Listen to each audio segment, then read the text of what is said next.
একটা রান্নার রেসিপি নিয়ে আসছি।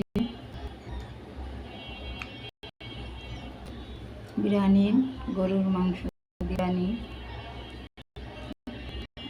আপনাদের মাঝে আবার একটা রান্না নিয়ে আসলাম,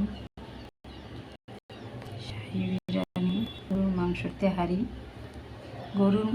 গরুর মাংসের তেহারি রান্না আবার আপনাদের সামনে উপস্থাপন গাইস। এরকম করে রান্না করে খাইয়া দেখেন, যদি ভালো লাগে আমার প্লিজ লাইক করে।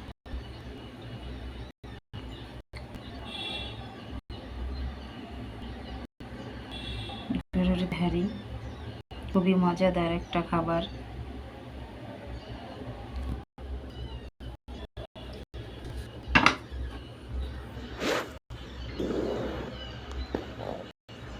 মজার মজার রান্না নিয়ে আসবো।